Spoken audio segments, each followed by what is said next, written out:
Boa tarde, está começando neste momento mais um programa sobre Sociologia em Prática.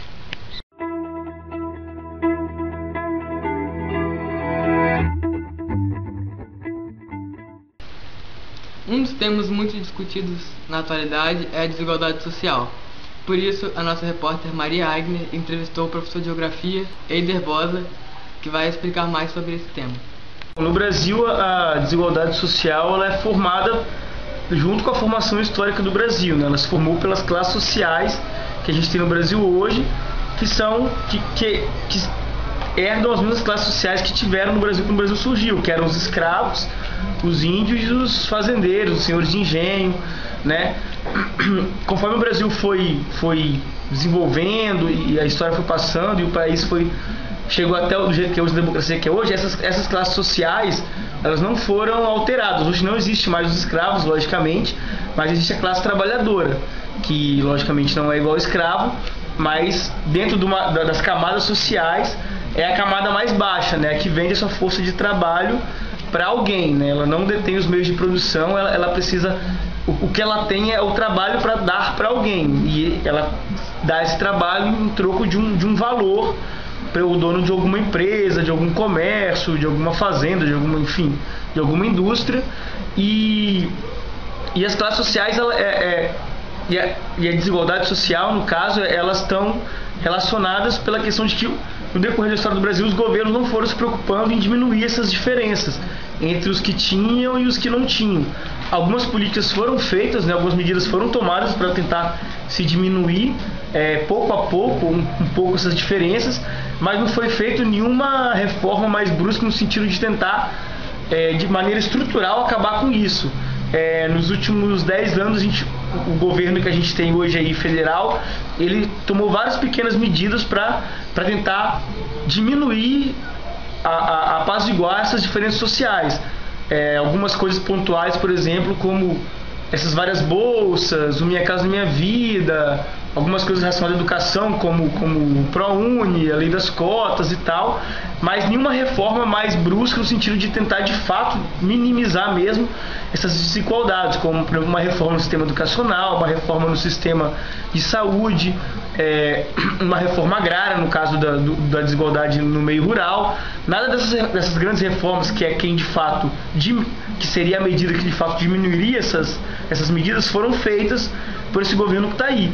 E o trabalho que eu fazia, que eu faço ainda é esse, na verdade, é tentar fazer o que o governo não fez, nenhum governo na história do Brasil até hoje fez, e dificilmente vai fazer de boa vontade, né? Então é tentar trabalhar com as pessoas, e aí especificamente hoje com a juventude, para que a gente tenha acesso a essas medidas para tentar diminuir a desigualdade social e tentar incluí-las, incluir socialmente, né? Que aí vai para além do consumo, é o consumo também, ter acesso a um celular, ter acesso à internet, ter acesso aos meios de comunicação, ter acesso mas é para além, ter acesso à moradia, saúde pública, acesso à cultura e a lazer, que hoje é muito caro, né? Principalmente aqui em Vitória, que tem pouca opção, ter acesso à universidade pública de qualidade. Então o trabalho é um pouco esse, a nossa visão de inclusão social é um pouco essa, e a gente acredita que é dessa forma que a gente vai diminuir as desigualdades sociais que estão no Brasil hoje, mas que na verdade é uma herança desde os tempos lá da colônia. Bom, iremos falar neste momento sobre o assunto abordado sobre maioridade penal. Um assunto, vamos dizer assim, polêmico e com certeza atualmente muito discutido. Bom, a maioridade penal nos leva a certas questões. O que seria, afinal, a definição de maioridade penal? Seria mais ou menos a idade mínima que a partir do qual o sistema judiciário pode processar, pode prender, vamos dizer assim, um menor de idade, que seria um cidadão comum, menor de idade, menos de 18, como um cidadão já adulto. Agora a Major Lick vai nos explicar melhor sobre o termo maioridade penal e as polêmicas envolvidas no mesmo. Como se houver a questão legal do menor e sobre a maioridade penal? Olha, nós temos na nossa legislação o Estatuto da Criança e do Adolescente, que é um estatuto que cuida que cuida dos haveres quanto o adolescente e a criança no nosso país. E é logicamente que essa lei ela se embasa no Código Civil e também na Constituição Federal. Quanto ao menor de 16 anos, a nossa lei prevê que ele é absolutamente incapaz para os atos da vida civil. Então ele deve ser representado pelo seu responsável, pai ou mãe, o responsável. E entre 16 e 18 anos, esse indivíduo é relativamente capaz, quer dizer, para alguns atos ele deve ser assistido. Então nós vemos que, diante dessas situações, nós vemos que a nossa geração ela tem um cuidado especial, né, com a nossa criança e adolescente. E esse cuidado tão especial, ele gera até um problema, porque é visto como se fosse um afrouxamento, é visto como se fosse um benefício em excesso dos nossos menores de idade, quer dizer, os menores de 18 anos. Muitas das vezes, não entrando em detalhes, mas muitas vezes a internação, né, compulsória de um menor, com um período de 30 dias ou 45 dias, devido ao cometimento de um crime, que no caso para o menor é um ato infracional, sugere ou dá a entender de uma situação, vamos dizer assim, de um peso que fosse inapropriado, ou impróprio, ou incondizente com a infração que ele cometeu. Quer dizer, se ele comete um ato igual a um maior de idade, o peso para ele é bem menor. Então dá a entender de uma impunidade. Entendeu? Então o que acontecia? Vamos dizer, colocar antigamente, isso um período medieval, da antiguidade, do período da humanidade. O crime, o efeito punitivo, ele estava no corpo do indivíduo, entendeu? Muitas vezes nós lemos em alguma coisa, você fala dente por dente, olho por olho. É aquela punição que o indivíduo, infelizmente, cometia e ele mesmo sofria uma punição igual. A exemplo, se ele, numa confusão, se ele furasse o olho de alguém, ele também teria um olho furado, ou um braço quebrado de alguém, ele também teria um braço quebrado. Então nós vemos que a humanidade passou por todos esses períodos. E o que ocorre no nosso período, vamos dizer, atual, que não quer dizer que seja uma tendência, mas que seja a forma, vamos dizer, mais humana de punir, é a transferência desta punição do corpo para a mente. Então, o que quer dizer? Criar um indivíduo no criminoso, naquele que cometeu, que perpetrou aquele crime, uma consciência moral, para dizer que eu não estou preso porque eu sou mais pobre, que eu sou preto, que eu sou mais feio, que eu sou isso. Não, eu não fui escolhido para aqui. Eu estou aqui porque eu cometi um crime, eu transgredi uma norma, eu fui incapaz de viver socialmente, eu não consegui reverter um problema e tentei e fiz justiça com minhas próprias mãos. Por isso eu estou sendo punido. Isso ajuda muito para a pessoa não sair revoltada da prisão, né? Não tenha dúvida. Agora, se eu cometi um crime, e se uma legislação fala que eu tenho direito a isso, direito daquele mundo de direitos, e infelizmente se eu não tenho aquele direito, se aquele direito é impossível de eu ter diante de tanta coisa, se eu não tenho ocupação, se eu não trabalho, entendeu? E a minha mente é vazia, entendeu? Se eu aqui de dentro eu consigo cometer um monte de crime com compasso lá fora, olha, isso gera um problema, e é aquilo que a gente se vê na realidade nos nossos presídios hoje. Nós vemos que em alguns países, principalmente do primeiro mundo, a maioridade penal, muitas vezes um adolescente lá é responsável, lógico, pelo grau de cultura, o grau da intensidade do estudo, entendeu? A instrução, o que é. Então, nós vemos que tem muitos países que o camarada de 13, 14, 15 anos, ele é punido com o mesmo efeito de um maior, de um adulto. Lógico que lá eles têm as peculiaridades. Mas aqui no nosso país, nós vemos que é necessário, devido ao clamor social, devido ao efeito que se tem da tamanha impunidade. e do grau dos crimes que são cometidos pelos menores. O camarada, muitas vezes, ele é apanhado com droga e com uma arma. E aí? Não pega, devolve aos pais, pega e fica internado 20 dias, 30 dias, depois retorna. Aí o que acontece? Se um indivíduo ele rouba, furta, ele comete certos crimes, então o que o indivíduo começa a fazer? O indivíduo começa a falar, olha, se esse camarada ele vai preso, fica 30 dias internado, depois ele vem e continua a mesma perturbação, isso fomenta o crime. Por isso que nós temos tantos menores assassinados. Os menores são assassinados porque, infelizmente, eles não têm a devida punição que deveria ter. Então, o indivíduo, a sociedade em geral, revoltada por esse fato, de tanto crime que é cometido, né, pelos menores, então o que acontece? Na verdade, não são crimes, são atos infracionais. É a maneira de tapar o sol com a peneira. Mas acontece o seguinte, os menores acabam morrendo. Porque é uma situação muito difícil, porque, na verdade, são muitos crimes. Então, o que acontece? O que seria?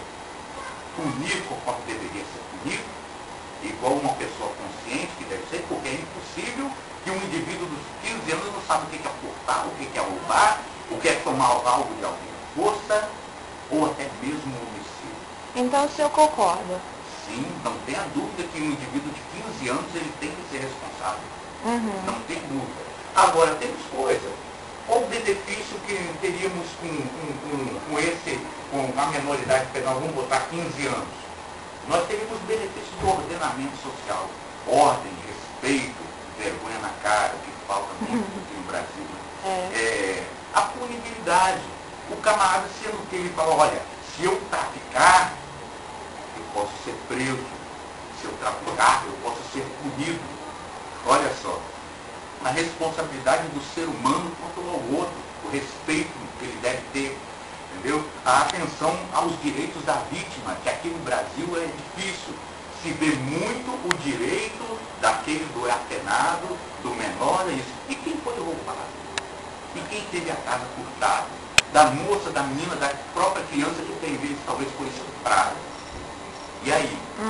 Essa vítima, como é que fica? No Brasil a gente quase não vê o clamor das vítimas. A gente olha, a gente vê a sociedade, a gente vê as notícias olhando do lado da outra vertente, do criminoso, e não vê o lado de quem sofreu o problema. Agora, tem malefícios também? Tem. Primeira coisa que teria, infelizmente, como não se tem educação conforme deveria ter, nós temos que ter construção de unidades penais. Unidades penais que deveriam ser com a unidade penal, com escola, com trabalho, porque o preso desocupado Isso para evitar aquela prisão semiaberta, né? Não, a prisão semiaberta é um fim do mundo. O camarada sai e talvez, vamos dizer, dentre 100, 10 trabalham corretos, lá para lá de muito, da metade, além de fazer que trabalha, faz de tudo. Então é uma situação muito difícil. Então teríamos essa construção, né, vamos dizer assim, inteligente da unidade prisional com a escola, com o ensino religioso, o ensino técnico, o estudo, o trabalho, ver a vocação do indivíduo, porque não é que é um preso que jamais ele vai poder viver, mas não, ele pode ser ressocializado? Pode, mas do jeito que existe no nosso país, olha, só Jesus Cristo, só um milagre. Então nós vemos que o indivíduo precisa disso. Outra situação que são as mudanças necessárias para essa ressocialização seria isso, o estudo trabalho vocacional, o estudo profissional, religioso, filosófico, e isso seria necessário. E assim a gente vê que a maioridade penal é um clamor que a sociedade vive. Uma sociedade hoje, ela precisa disso. Tem gente, cremos que a maioria é a favor, tem gente contra, tem. A maioria que são contra, a gente vê que são pessoas que vivem um pouco alheias, que nunca sofreu um problema, que nunca sofreu um assalto, que não teve parente próximo ou ente querido, que muitas vezes foi até vitimado por um desses menores, que são, em tese, protegidos. Então, Pela justiça, né? exatamente, porque a legislação muitas das vezes ela abraça esses menores de uma forma que, infelizmente, ela esconde o real poder ofensivo do indivíduo. Então, a gente vive uma sociedade que muitas das vezes quer encobrir certas coisas. E isso não é a melhor forma. Então a gente vê que, na verdade, não pode ser feito a toque de caixa. Tem que se pensar? Tem. Tem que se ver o que se quer da nossa sociedade. Se nós queremos que esses menores continuem, que a criança de 5 anos hoje, que vive naqueles meios, que a gente sabe que ele não vai ter futuro nenhum, infelizmente, né? Num meio que a gente costuma patrulhar por aí e ver, olha, é difícil, nós temos que mudar. Temos muitas situações que nós temos hoje, as passeatas, essa quebra-quebra aí, é porque o povo não aguenta mais esse sistema, que o preso não trabalha, que o preso tem que ter isso, tem que ter aquilo, tem que ter visita no final de semana, tem que ter aquele negócio todo, menos ressocialização. Pois é. Então tá, obrigada, Major.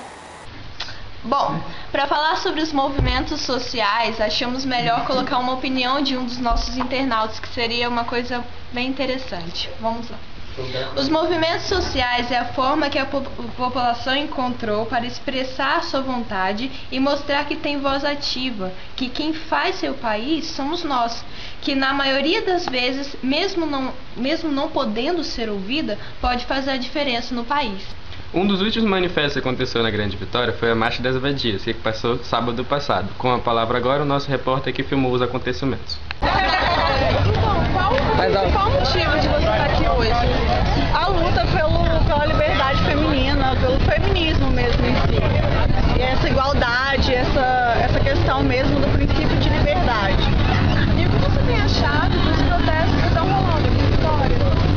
Então, os protestos, atualmente, todos eles têm, claro, que uma finalidade, um propósito, assim como temos hoje aqui.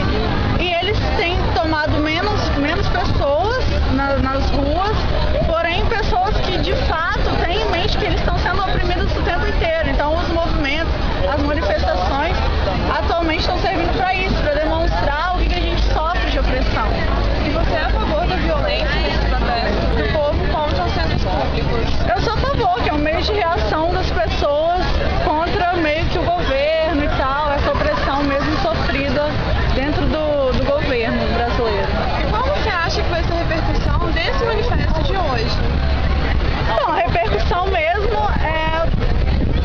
a maior repercussão é do termo vadia, que seria a Marcha das Vadias, e a busca do termo liberdade em cima de vadia. Então as pessoas, tendo conhecimento desse movimento e tal, por mais crítico que seja, as pessoas vão, pelo menos, ou julgar mal, tal, por ter mulheres sem roupa, mulheres só de sutiã e afins, mas vão buscar saber que seja do que é o movimento e tal. Enfim, dá conhecimento também do que é isso e por aí e aumentando cada vez mais a marcha. E por que usar o corpo para protestar? Porque é um meio de liberdade nosso. Você não é nada sem seu corpo, entendeu? E eu sou livre para fazer o que eu quiser. Eu posso tirar a blusa e tal, e esse é o meu meio de mostrar a minha liberdade. E esse foi mais um programa Sociologia em Prática. Uma boa tarde e até a próxima.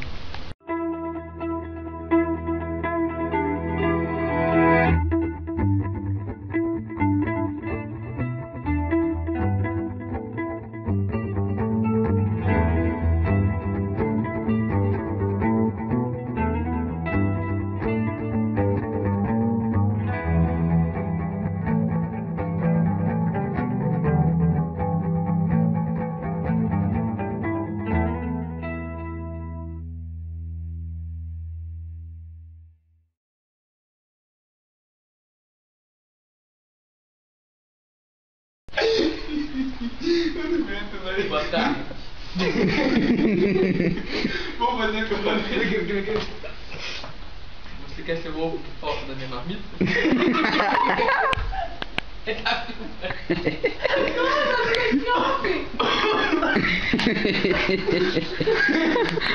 Todo na cara do Marcelo de desespero. Tem cura. Na cara dele. A cara dele. O cachorrinho do Gustavo, esse cachorro.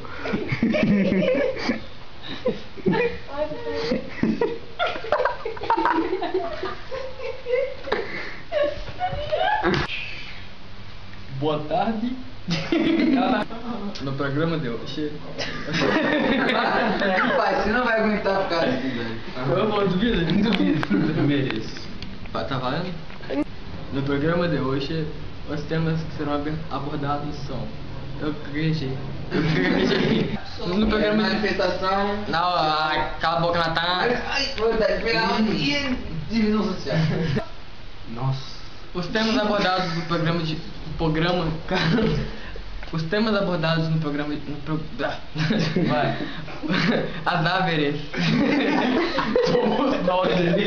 É que deu um cãibra na língua. Vai logo. Boa! Tarde. Hoje iremos abordar sobre os diversos assuntos como a maioridade penal, manifestações sociais e, por último, desigualdade social.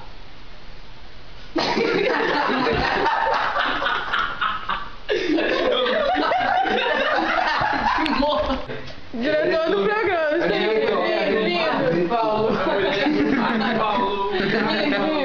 Que é o diretor, rapaz, ó.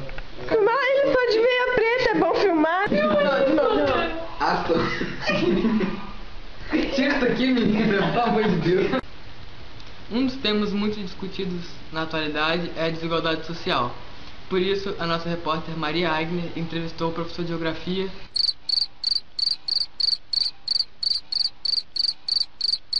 Eider Bosa, que vai explicar mais sobre esse tema.